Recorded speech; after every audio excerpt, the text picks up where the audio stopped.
Merci, donc bonjour à tous ceux que je n'ai pas salués. Bon, honnêtement, moi je serais bien restée dans la louange tout le temps et j'aurais zappé mon message. Bon. Alors, nous, quelques nouvelles. On était le week-end dernier, on était à Grenoble et c'était chouette d'aller dans l'église. Pour ceux qui connaissent, c'est l'église du Chandelier. Et donc ils ont aussi commencé une maison de prière et je trouve que c'est intéressant de voir que vraiment en France il est en train de se passer quelque chose, quoi. Voilà, donc c'était un bon temps, on a bien bossé et il y a des liens qui se font entre les réseaux aussi. C'est pas forcément notre réseau, mais il y a des liens qui se tissent. Voilà, donc Dieu fait quelque chose quand même en France, hein, on va dire ça comme ça. Alors le message de ce matin, en fait ça fait plusieurs fois que je vais vous parler de quelque chose et je ne sais pas si je vais le faire. En gros, pour résumer, il y a 2-3 ans, cette nuit, bon, je ne dormais pas très bien, donc j'ai des pannes de sommeil, donc je relisais certaines choses que Dieu m'a dites, et c'est bien des fois de revenir sur les choses que Dieu nous dit. Enfin, je ne sais pas ce que vous en faites, moi en général je les écris.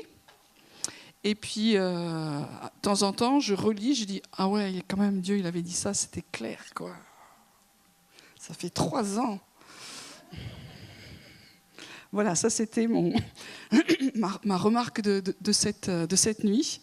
Donc, il y a 3 ans, à peu près, j'avais reçu quelque chose qui m'avait vraiment bouleversée, quoi. C'était un temps où on se posait plein de questions.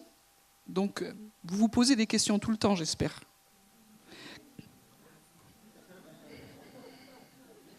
Bon, si vous ne posez pas de questions, 1, vous n'êtes pas juif. Et 2, vous n'êtes pas français. Se poser des questions, ça fait partie de l'existence, quoi. Quand on ne se pose plus de questions, c'est peut-être une parenthèse dans nos vies, mais il faut toujours se poser des questions. Et l'intérêt, c'est que nous n'avons pas les réponses. Dans ma première vie, j'ai fait un métier où j'étais conseillère juridique et les gens venaient me voir pour avoir des réponses. Et c'est très très ennuyeux comme travail parce que tu es payé pour avoir des réponses. Et quand tu n'as pas de réponse, tu te sens minable. Et les gens venaient pour avoir des réponses incroyables, quoi. J'ai fait de la radio aussi, j'ai travaillé à Sud Radio. Et on avait une émission et les gens téléphonaient en direct pour avoir des réponses. C'était terrible comme émission. Et voilà. Et puis quand tu es pasteur,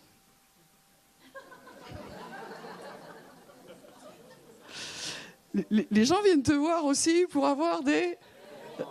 Voilà, c'est ça. Et quand vous êtes chrétien, aujourd'hui, dans cette société qui est paumée, les gens viennent vous voir pour avoir des...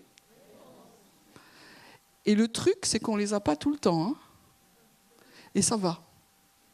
Mais ne pas avoir de réponse, ça nous pousse à aller vers celui qui peut peut-être avoir celle qu'il faut. Donc on était dans un temps où on se posait des questions, je m'en pose toujours autant. Mais ça, je suis faite comme ça. Et je vis bien avec. Et... je disais, mais ce que tu veux faire au milieu de nous, mais à quoi ça va ressembler ? Il y a plein de gens intelligents dans la chrétienté aujourd'hui qui écrivent des pavés sur comment doit être l'Église, quelle forme ça doit avoir, les postes, machin, les pré... je sais pas quoi, et tout ça, c'est très bien, c'est très intelligent, c'est génial, c'est inspirant, il n'y a aucun souci. Et c'est chaque fois que je pose ces questions à Dieu, Dieu me dit « mais c'est franchement pas le plus important ». Moi, je trouve que si. Parce que Dieu ne peut pas comprendre ce que c'est vraiment que d'être humain. Mais, bon, si je blague, hein. Mais de dire, c'est important de voir à quoi ça va ressembler, quoi. On sait que on est en train d'évoluer, que ce qui a été, c'est en train de bouger. À quoi ça va ressembler, Seigneur ? Il y en a qui sont sûrs que l'Église des temps qui viennent, elle doit être que cellulaire, c'est-à-dire dans une famille, dans une maison. Les autres, ils pensent que si tu n'es pas plusieurs milliers, tu n'es pas pertinent. Les autres pensent que l'Église doit vraiment ne plus être visible, mais être dans la société. Et puis, je ne vais pas multiplier les choses. D'autres, ils se disent, si on est 2 ou 3, Dieu est au milieu de nous, c'est bon. Il y a des bonnes choses partout. Après, il y a des choses qui nous rejoignent plus ou moins. Mais quand je dis, Seigneur, qu'est-ce que ça doit être ? Ce n'est pas le plus important. C'est décevant quand Dieu répond comme ça. Parce que quand nous posons des questions à Dieu, Dieu nous donne des réponses qui ne sont pas forcément celles qu'on attendait. Ça vous arrive ? Très bien, on va faire un syndicat, parce qu'on est français. Donc, Dieu ne nous répond pas toujours, et à peu près tout le temps d'ailleurs, comme on voudrait. Dieu ne nous répond pas non plus, ou nous ne l'entendons pas, quand il nous répond des choses que nous ne voulons pas entendre. C'est-à-dire que nous disons « Seigneur, réponds-moi », et ça veut dire « Seigneur, réponds-moi ça ». Je ne vais pas le faire lever la main. Et on se dit « Mais Dieu ne me parle pas ». Ce temps-ci, je ne sais pas, il y a Dieu qui ne parle pas, je le sens loin. En fait, si Dieu te parle, mais tu vois ce que je veux dire. Donc, j'étais il y a 3 ans dans ces choses-là, et puis on était là. Il y en a qui pensaient qu'on devait aller plus dans l'évangélisation. Il y en a qui pensaient qu'on devait plus aller dans la relation, parce qu'il manque toujours d'amour. Bon, on est comme ça, hein, c'est la trace du péché. Il y en a qui pensaient plus qu'on devait faire ça, d'autres plus là, plus aller vers la société. Et tout ça, Dieu dit, c'est parfait. C'est important, mais ce n'est pas le but. Et la seule chose que j'avais partagé cette vision-là, je voyais Jésus simplement. Enfin, quand je dis je voyais Jésus, vous voyez ce que je veux dire. Donc j'avais une vision. Et Jésus essayait de rentrer dans notre communauté. Et la porte, elle était un peu étroite, on va dire. Normalement, la porte étroite, c'est pas pour lui. On est d'accord ? Et là, c'est bizarre, la porte de chez nous, elle était très, très étroite, et Jésus devait comme dirait Gad Elmaleh, se faxer. Non, j'ai pas que des références bibliques. Il devait se faxer, essayer de rentrer. Je dis, mais ça ne marche pas, quoi. Et Dieu disait, mais enlevez les planches que vous avez mises. Il faut qu'il y ait de la place pour notre Seigneur. Et je crois que de plus en plus, Dieu nous parle de réveil. Et comme je l'ai déjà dit, on a déjà les pieds dedans. Ça ne veut pas dire qu'on le vit, mais il y a quelque chose qui est enclenché. Quelle est la marque d'un réveil ? Ce n'est pas tout de suite qu'on rentre dans des formes incroyables. La marque d'un réveil, c'est de dire qu'il y a une faim et une soif de Dieu qui grandit. Et automatiquement, on fait plus de place. Non pas à des stratégies, non pas à des grands projets, même si ça c'est lié, on ne peut pas séparer. Mais on veut faire plus de place à Jésus dans nos vies. Parce qu'on sait que la réponse qu'il y aura pour ce monde et pour nos vies, c'est juste lui. Et il me semblait que Jésus disait, tout ce que vous voulez, c'est super, c'est génial, mais tout est en moi. C'était une grande parole de sagesse. Ce n'était pas la réponse à ce que je pensais, mais tout est en moi. Et plus nous cherchons Jésus, plus nous voulons le rencontrer, plus nous trouvons tout ce dont nous avons besoin. C'est simple. C'est juste très simple, la vie chrétienne. Des fois, quand c'est trop compliqué, ça vous arrive des fois de sentir que ça devient compliqué dans vos vies ? Ok. Et dans ces cas-là, quand ça devient trop compliqué, il faut que je revienne à l'essentiel et c'est lui. Toutes les onctions sont réconciliées en lui. Tout ce dont nous avons besoin, c'est réconcilié. Quand on dit réconcilier, c'est vraiment rassembler. Tout est en lui. Si tu le trouves, si tu le cherches, tu as tout en lui. Donc on se dit, ouais, c'est vrai. Ce matin, on a vécu un temps qui était bien, moi je pense, dans la présence de Dieu. Je ne sais pas comment vous l'avez vécu. Et quand on est simplement avec lui, qu'on n'est pas centré sur nous, alors Dieu agit. au-delà de ce que nous pensions, au-delà de ce que nous demandons. Et toutes nos limites et tout ce qui est rétréci explose. Et entre parenthèses, ce matin, je crois que Dieu vous touchez des gens qui avaient des problèmes au cervical. Je crois que Dieu va vous guérir au niveau des cervicales. S'il y en a qui avaient des soucis, soyez guéris.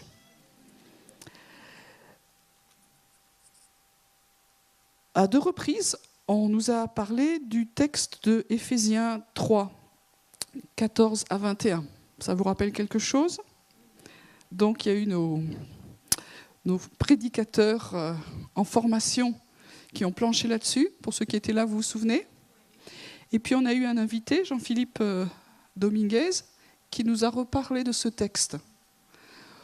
Alors quand ça arrive, des trucs comme ça, je me dis que peut-être que Dieu veut dire quelque chose. On n'a pas téléphoné à Jean-Philippe en lui disant « Écoute, ce serait cool, dimanche dernier, on a eu ce texte, il pouvait en rajouter une couche. » Donc on n'a pas fait ça.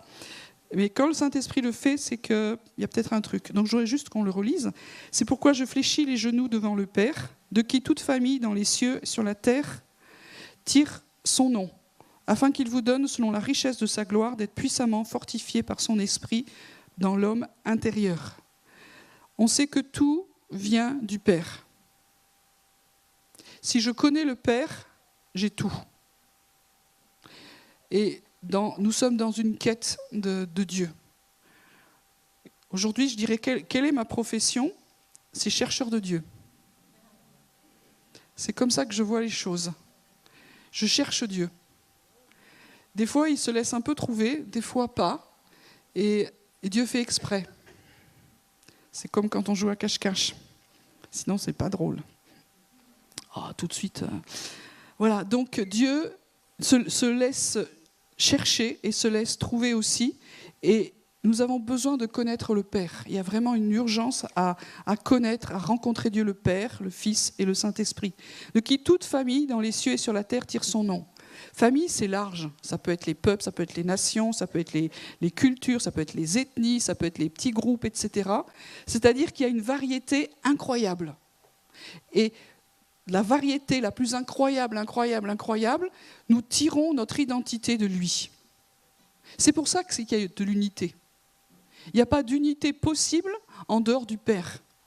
Le Père fait que nous sommes ses enfants, ses fils et ses filles, et que nous avons le droit d'être super différents. Ce qui fait que l'Église, au sens large, avec un grand E, c'est étonnant, elle est très variée. Déjà, nous, on a un peu de mal en se disant entre les générations, entre les genres, entre les socio-professionnels, etc., etc. Mais en plus, quand on prend les ethnies, les peuples, waouh! Comment on arrive à être en unité? La seule possibilité, c'est parce que c'est le Père qui l'a fait. Aujourd'hui, ce qui fait la base de notre communion, c'est lui. On peut avoir des affinités avec les uns et les autres, et je vous encourage à avoir des affinités les uns avec les autres. Ne restez pas seuls. Travaillez la communion, travaillez la relation au niveau horizontal. Si vous êtes seuls, venez nous voir, il faut qu'on travaille ça. On ne doit pas rester seul. Mais après, la vraie unité, c'est Dieu seul qui peut la faire.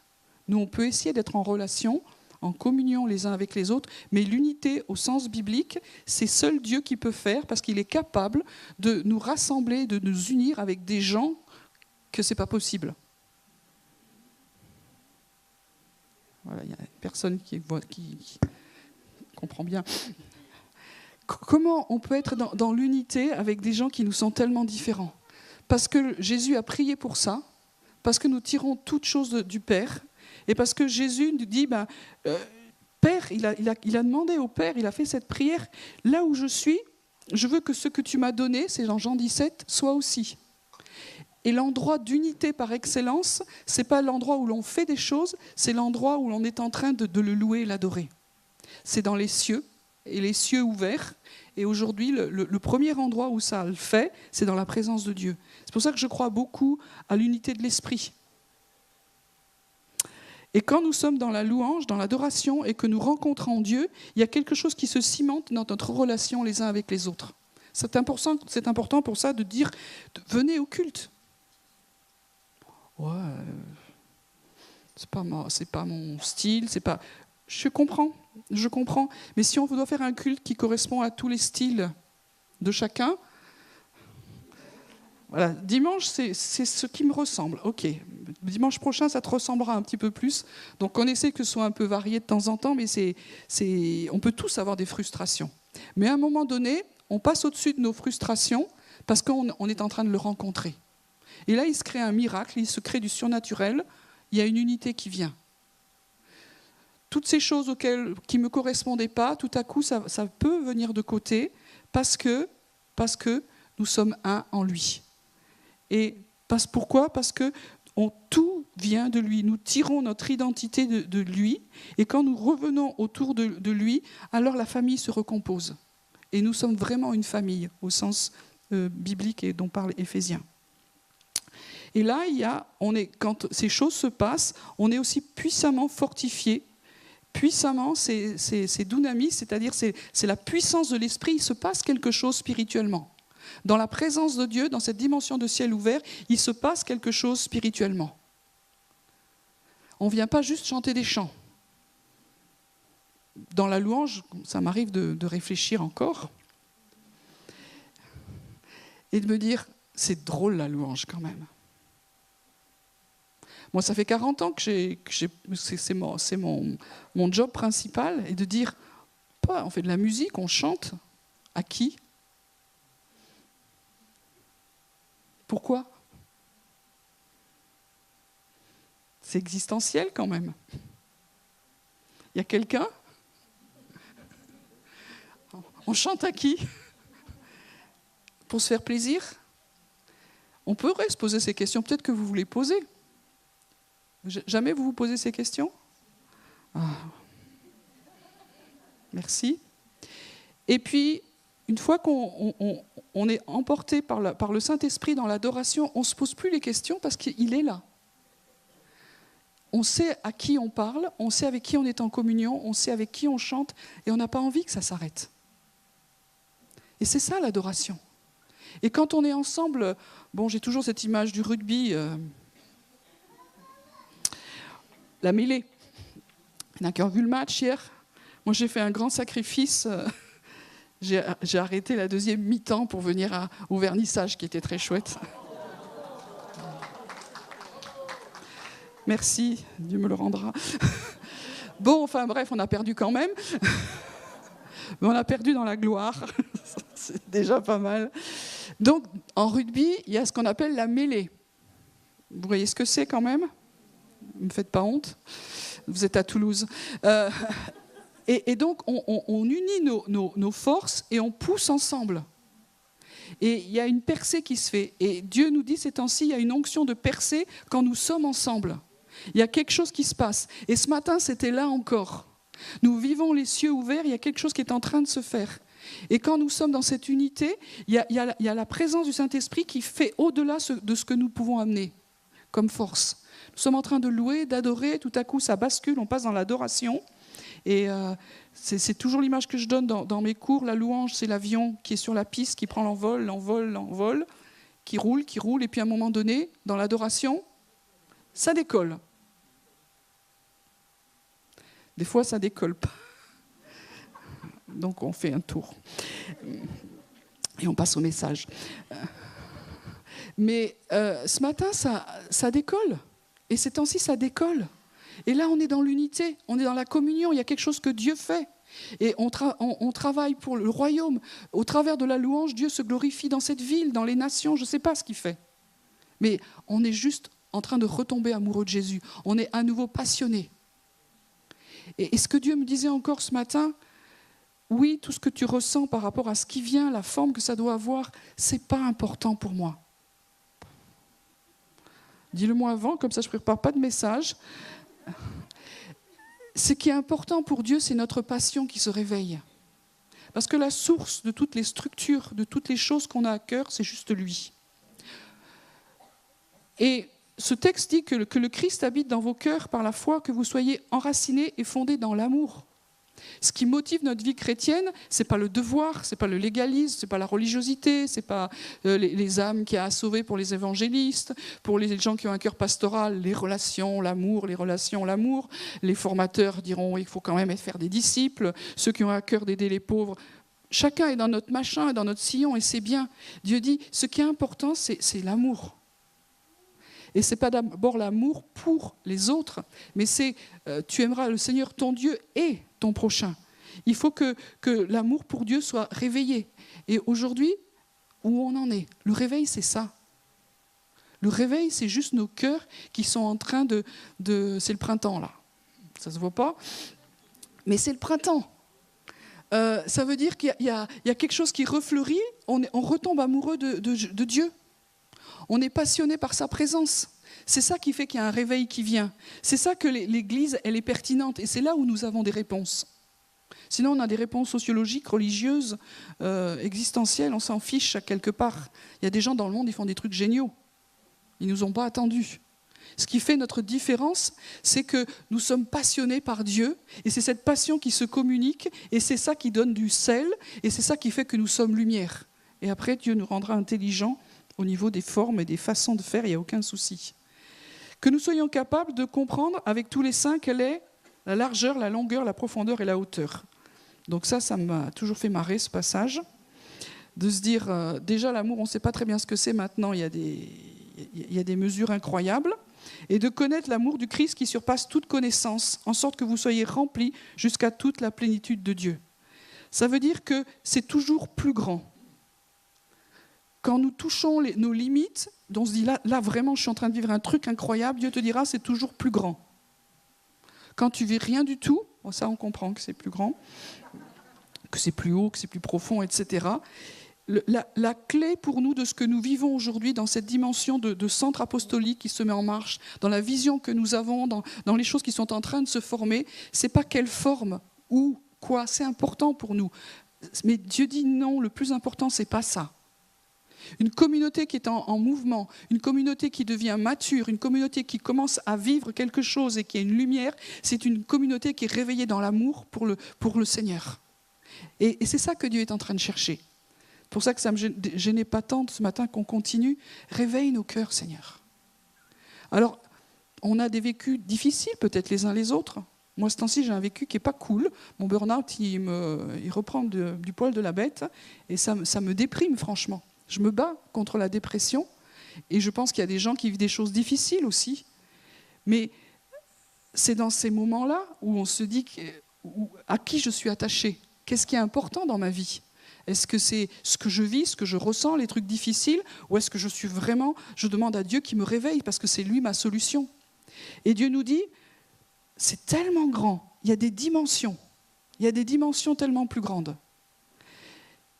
Qu'est-ce que Dieu me demande ? Qu'est-ce que tu veux pour ma vie ? Quelle forme ça doit prendre ? Quel est mon appel ? Qu'est-ce que tu attends de moi ?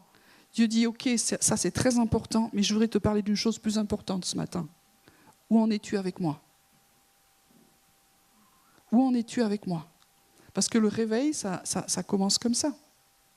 Le réveil, ça commence comme ça. Et quand dans nos cœurs, il n'y a pas cette faim et cette soif de Dieu et qu'on se dit, moi ça va, ah la vache, ça va pas, hein ? Quelque part, ça ne peut pas aller. On ne peut pas dire, moi avec Dieu, ça va bien, parce que ce texte nous dit, il y a des dimensions tellement plus grandes que ce que nous avons l'habitude de voir, d'entendre, de connaître. À celui qui, par la puissance qui agit en nous, peut faire infiniment au-delà de tout ce que nous demandons ou pensons, à lui la gloire dans l'Église et en Christ Jésus dans toutes les générations, au siècle des siècles. Le but, c'est que cette puissance, cette dunamis de l'esprit, vraiment c'est une action de l'esprit qui agit en nous, qui fait infiniment au-delà. Pourquoi faire ? Au départ, nous fléchissons les genoux dans l'adoration et à la fin, nous lui rendons la gloire. C'est-à-dire que c'est une histoire d'amour c'est un sandwich. Romains 11, verset 36, c'est de lui, par lui et pour lui. Pour moi, c'est un des fondements dans ma vie. Et quand on enseigne dans l'adoration, la source, c'est lui. On ne peut pas être un adorateur, on ne peut pas être amoureux si notre source n'est pas en lui. Tout vient de lui. Tout vient de lui. Et après, c'est de lui, par lui. On a bien compris qu'on n'y arriverait pas sans lui. Mais c'est surtout aussi pour lui. Tout ce qu'on met en place, toutes les choses que Dieu nous dit, c'est pour lui. Ce n'est pas pour avoir plus de ci ou plus de ça, c'est vraiment pour lui. À lui la gloire dans tous les siècles des siècles. Amen. Et ce matin, qu'est-ce qu'on a dit? Que la gloire, l'honneur sont à lui. C'est notre job. Mais ça ne sert à rien, Seigneur, de dire ça. Tu as vu comment le monde, ça déglingue? Quel est le plus important pour toi? Quelle est ta priorité? Donc moi, je suis au ralenti depuis plus d'1 an maintenant. Et c'est très énervant d'être au ralenti alors que tout s'accélère. Là, j'ai des explications régulières avec le Seigneur. Mais de se dire, ça s'accélère.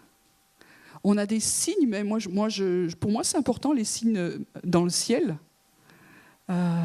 Les Juifs disent, les signes du soleil, c'est pour les nations, la lune, c'est pour les Juifs. Nous, on a eu une vague éclipse solaire, mais elle était quand même là.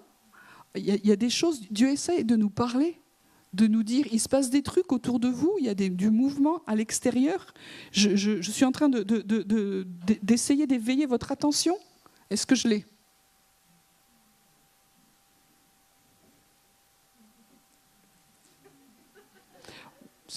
Moi, c'est pas moi les réponses. Hein, est-ce que je l'ai?